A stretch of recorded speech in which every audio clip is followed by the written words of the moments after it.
Hello guys, welcome back to another video. ఇక్కడ మీరు చూస్తుంటారు కదా, ఇది ఒక వల. నేను మత్స్యకార కుటుంబాల దగ్గర ఉన్నాను. సూర్యారావుపేట గ్రామం, కాకినాడ రూరల్ మండలం, కాకినాడ డిస్టిక్ట్. యాక్చువల్లీ ఇదేంటంటే, ఇతను ఒక స్వామి, మత్స్యకారుడు.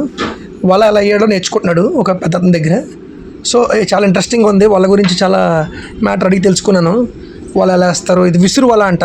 విసురు వల అంటే కాలువల్లోకి అది విసిరి వేస్తారంట. దీని ప్రాముఖ్యత ఏంటి అనేది నేర్చుకున్నాను. వీళ్ళు చాలా బాగా అతను ఎక్స్ప్లెయిన్ చేశాడు స్వామి. అతను కూడా వేయడం నేర్చుకుంటున్నాడు.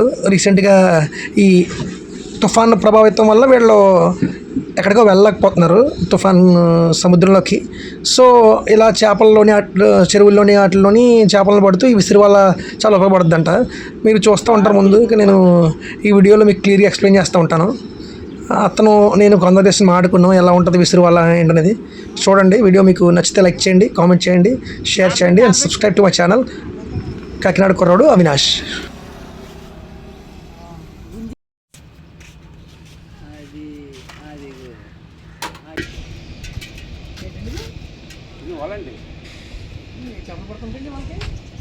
ఎట్లు వేస్తాం, చేపలు రొయ్యలు కానీ చేపలు కానీ ఇట్లాంటివి పడతాయి.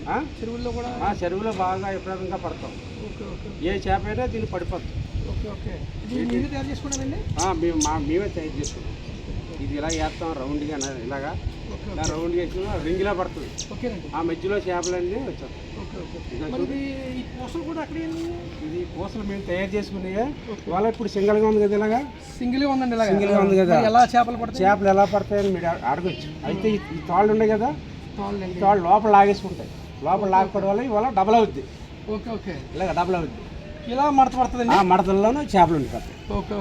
ఈ రకంగానే మాకు చేపలు పడుతుంది. రొయ్యలు కానీ చేపలు కానీ ఏది ఉంటే అది పడిపోతుంది. పాములు ఉన్నా పడిపోతాయి.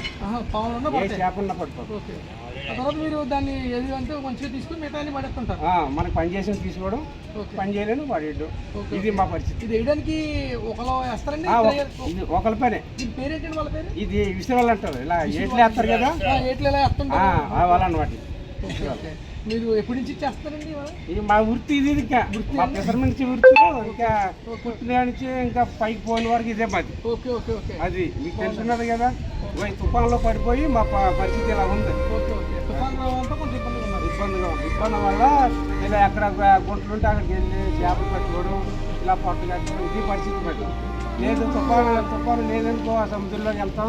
ఇంకా మాకు పెద్ద ఆటలు అవుతాయి, ఒకసారి చిన్న ఆటలు అవుతాయి. సముద్రంలో పనిచేద్దండి. సముద్రంలో పనిచేస్తాం. నాకు ఏట్లో పనిచేస్తాం. మేము డైలీగా సముద్ర ఆట చేస్తాం. మాకు గ్యాప్ ఉన్నప్పుడల్లా ఇలా కాలువలోకి వెళ్తాం. మీకు ఇలాంటి ఇంట్రెస్టింగ్ ఫిషర్మెన్ వీడియోస్ మరిన్ని కావాలంటే లైక్ చేయండి, సబ్స్క్రైబ్ చేయండి, కామెంట్ చేయండి. మీకు ఎటువంటి వీడియోస్ కావాలి.